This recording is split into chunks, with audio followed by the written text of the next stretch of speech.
Se há uns anos pedir boleia era comum, até víamos na estrada muitas vezes este gesto, agora cada vez se vê menos nas nossas estradas. Mas foi desta maneira que o Hugo Salemos viajou durante um mês inteiro. Espírito de aventura e, principalmente, confiança. Dedo polegar esticado e uma mochila às costas. Foi assim que Hugo Salemos decidiu percorrer a Europa. De norte a sul, Hugo pediu boleia em 13 países diferentes e conheceu 25 cidades europeias. Com o destino definido, mas sem forma de lá chegar, o jovem de 24 anos fez contas à vida e lançou-se à aventura, com 300 euros na carteira. Entre os quase 5.000 quilómetros percorridos, Hugo conheceu grandes cidades, perdeu-se nos recantos da natureza e fez amigos que garante nunca mais vai esquecer. Depois de dormir em sofás, varandas, casas abandonadas e fábricas ocupadas, Hugo planeia a próxima aventura, que quer repetir já para o ano que vem. Hugo!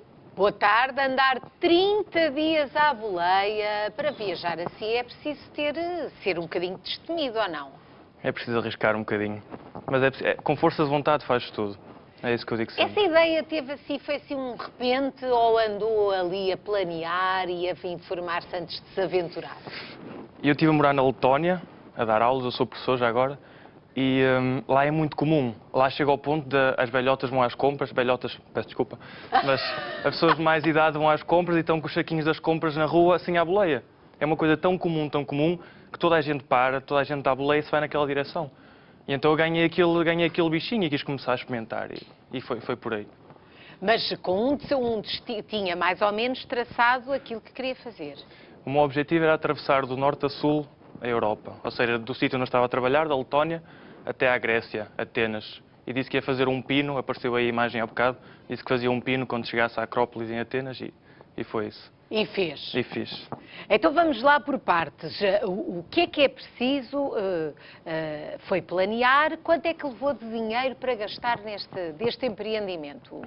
Ora bem, eu ao todo gastei, eu tinha uma média de 10 euros por dia para gastar. Estava determinado. Estava determinado, não havia mais, se não houvesse, paciência. Mas gastei menos ainda. Gastei 280,20 euros em 30 dias. Ora, isto é que foi. E agora o Hugo divertiu-se? À brava. À brava. Foi espetacular. E depois, o porreiro, eu não tinha nada planeado. Eu tinha planeado o início e o fim. E pelo meio era o que calhasse. Era para onde o levassem? Se me sentia bem, tipo na costa da Croácia, aquilo é paradisíaco. Lindo. Fiquei lá. Não conseguia sair. Se não me sentia bem, como em Atenas estava tudo em greve, tudo a manifestar-se por aí fora, saía simplesmente, continuava a minha jornada. E pronto, e foi assim. Depois ia tendo surpresas, por exemplo, República Checa. Cheguei lá a um rapaz que me estava a dar casa e ele disse, olha, amanhã tenho uma prova de vinhos, não queres ir? E eu, está bem. 100 vinhos checos, 100. Provou 100 vinhos? A minha amiga que estava comigo ao fim andava aos esses. Foi espetacular. Hugo, mas essa amiga não estava nos planos, essa amiga que foi consigo, não. Como é que isso aconteceu? Eu antes de começar esta viagem andei a boleia um bocadinho ali à volta, na Estónia, Letónia, Lituânia, para praticar e ver como é que era, se me sentia bem. E foi numa dessas viagens, na Páscoa, fui à Estónia e pela net há um site onde se pode procurar casas para dormir, assim de graça. E fiquei na casa dessa rapariga e falei-lhe na minha ideia de fazer esta viagem um bocado alucinante. Ela na altura riu-se, mas passado um mês contactou-me e disse, olha, estou interessada, vou contigo. E eu disse, és bem-vinda. E foi assim. Correu tudo bem com ela? Correu, é impecável, impecável. Nunca encontrei uma viajante tão espetacular. Qualquer coisa é um bom sempre viajante? tudo... Quer dizer, uma boa companhia numa viagem, Hugo, porque a dada altura há momentos ali que podem dar para o torto, não é? O que é que são esses momentos mais complicados? Uma pessoa que encaixa na nossa personalidade. Ela era muito calma, muito pacífica e sempre que eu tinha algum stress ou às vezes, por exemplo, na Croácia foi o pior, tivemos 4 horas à espera de boleia, sobre sol de 36, 37 graus, uma pessoa começa a alucinar completamente e ela era sempre aquela que acalmava e dizia, oh, vai tudo correr bem, vai ser o próximo carro que vai parar, daqui a 5 minutos vamos ter boleia. 4 horas nisso. Exato. Não foi bem assim, mas tentou ao menos, foi-me acalmante. Oh, Hugo, e haver gente que se disponibiliza a receber estranhos em casa, não é? É preciso também serem pessoas que confiam, não é? Toda esta viagem foi à base da confiança. Toda ela. Desde os carros que paravam, eu entrava simplesmente, eu não perguntava que idade tens, onde é que trabalhas, és de confiança, já roubaste alguém, não perguntava nada. Eu entrava no carro e dizia, muito bem, olha, leva-me para ali. Perfeito. Era basicamente isso. E houve alguém que se tivesse recusado a dar-lhe boleia? 2 pessoas ao longo da Então? minha viagem toda. Porque eu parava muito também em estações de gasolina para não levar com o sol na cabeça. E então as pessoas iam abastecer e eu lá com a minha mochilinha. Olha, desculpa lá, não vais para Zagreb ou para Viena ou assim? E as pessoas diziam que sim. Vinham ali 2 pessoas sorridentes, sempre cima um casal, não era só homens, era mais à confiança. Porque viajar com essa rapariga, amiga deu Exato. mais jeito. Não Era é? bom para ela porque tinha a minha proteção, mesmo que fosse inconsciente, e bom para mim que tinha aquela pessoa que, pronto, ainda ia atrair nos carros. Mas pronto, se eu dizia, podes-me levar, e eles vão para o mesmo sítio, as pessoas não conseguiam dizer não. Não conseguiam, simplesmente. Mas depois há pessoas que, quer dizer, é preciso falar línguas diferentes, às vezes as pessoas não falam outra língua, como é que isso funciona? Eu levava aqui na minha agenda um dicionário de letão, lituano, grego, russo, Para as coisas mais chinês, estónio, para as coisas mais básicas. básicas. Oh, já agora posso ver aqui esta vontade. agendinha, isto é o diário de bordo, não Exatamente. é? O que é que está aqui? Tudo. Uns bilhetes, não é? Exato, bilhetes de museus, as coisas que fiz, os sítios que visitei, o dinheiro que gastei, tem o orçamento também. E muitos contactos também. Portanto, enorme, uma lista enorme de contactos. Eu dou-lhe aqui o exemplo, por exemplo, do que eu tinha aqui guardado atrás. Isto aqui eram os cartões do pessoal.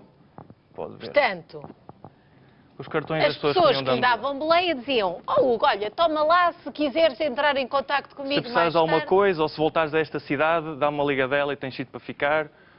E por aí fora. E para quem gosta de biologia, isto é fantástico. Eu tive com a bisneta de Darwin, que é um dos suprassumos da biologia. E eu, como biólogo, foi uma honra ter estado com ela. Imagina as coisas que lhe aconteceram nessa viagem. É E que tipo de pessoas é que lhe deram boleia? É gente mais nova, gente de Tudo. todas as idades, todo o género? Tudo. Eu digo-lhe, por exemplo, tive um rapaz que tinha 17, 18 anos, na Polónia, e ele só quando estávamos a chegar ao destino, ele disse, olha, desculpa lá, não tenho carta. E eu... Boa! Desde pessoas assim tão jovens a um senhor que eu lembro-me na Croácia tinha 90 anos. Eu não acreditava, ele saiu de genica, todo energético, mas ele mostrou-me o BI e tinha nascido em 23 e eu pronto, 90 anos certinhos, está certo. Portanto, há boleia com um jovem de 90 anos, Exato. não é? E houve umas freiras também que lhe deram uma boleia, não é? Houve umas freiras que me salvaram. Salvaram-no? Salvaram-me. Está a ver aquele sítio onde se paga as portagens? Nós temos via verde, mas lá não tem. Pronto, deixaram-me aí, no meio da autoestrada, e eu, pronto, e agora? Vou ficar aqui à boleia. Pus-me ali, passou uma carrinha com 2 freiras, elas todas sorridentes. Olha, queres boleia? E eu, impecável. E pronto. E levaram. Mas, Foram... ó, Hugo, a propósito dessas estradas com mais movimentos, autoestrada, onde é que são os melhores sítios para apanhar a boleia? A autoestrada não. É Autoestrada impossível. nem É o que eu digo sempre. A partir do momento em que uma pessoa põe a quinta, não vai parar. Não vai parar. Põe a quinta é para estar ali a 100, 120, 150. Ou seja, os melhores sítios é rotundas, sítios com obras, sítios com localidades onde o pessoal é obrigado a andar a 50 ou menos. Portanto, atravessa-se lá, faz aquele Não, sinalzinho. Põe um sinalzinho, sempre com um cartaz, com uns smiles, um sol, a dizer o sítio para onde eu quero ir e pronto, a tentar sorrir, às vezes a dançar no meio da estrada. E... Aliás, ó Hugo, estamos a ver esta fotografia. Isto é onde? Isto é num país onde há lugares próprios para pedir boleia. Atenção, a boleia é tão comum que até está ali o sinalzinho. Eu depois da Grécia eu continuei a viagem um bocadinho como um miminho para mim. Fui à Alemanha, fui à Holanda e fui à Bélgica e à França. E aquilo era em Amsterdão.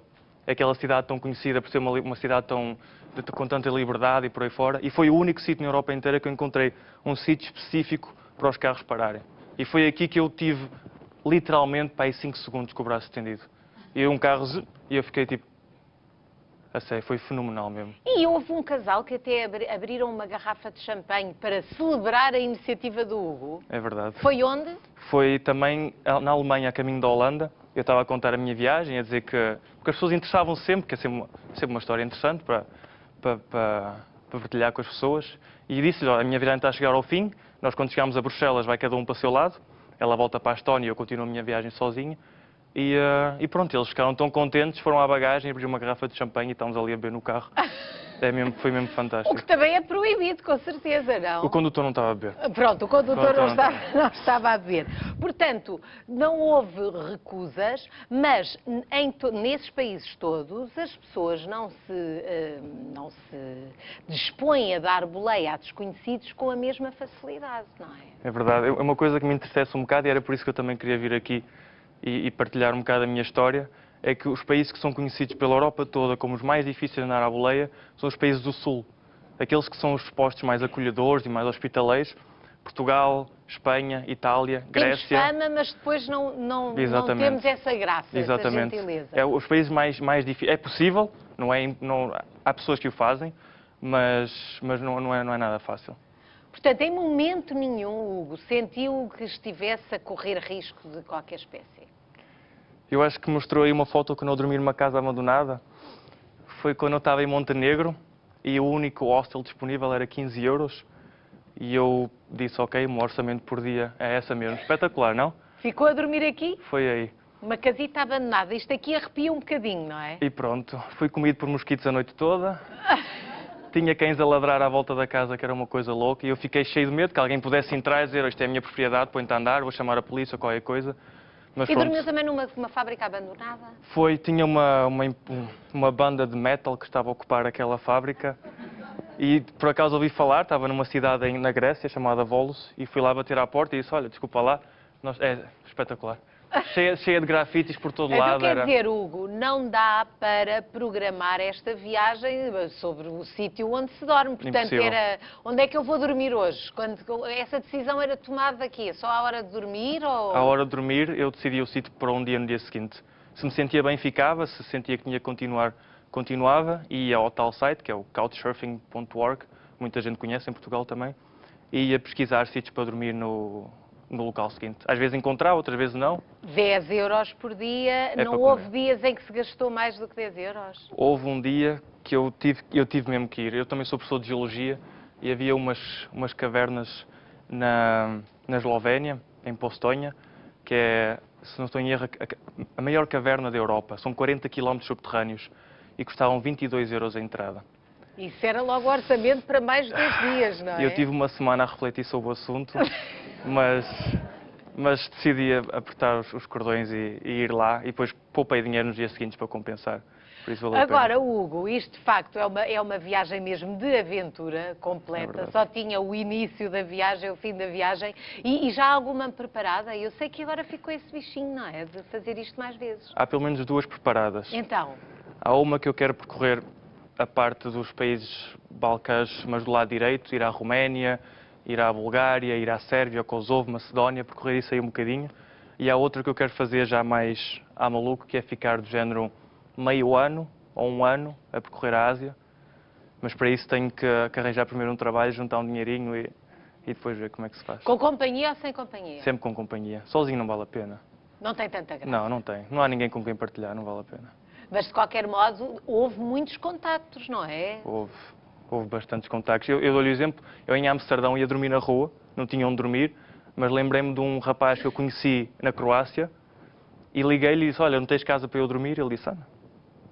Varandas, terraços, arrecadações, casas abandonadas, desde que houvesse um sítio para pôr o saco-cama, não é? Exatamente. Olha que bela iniciativa. O Hugo partilhou aqui este mês da vida dele, 300 euritos, foi o que ele gastou. Uma salva de palmas para um homem cheio de iniciativa. Obrigada, Hugo, e boas viagens. Obrigado. E bons projetos também. Agora no Boa Tarde.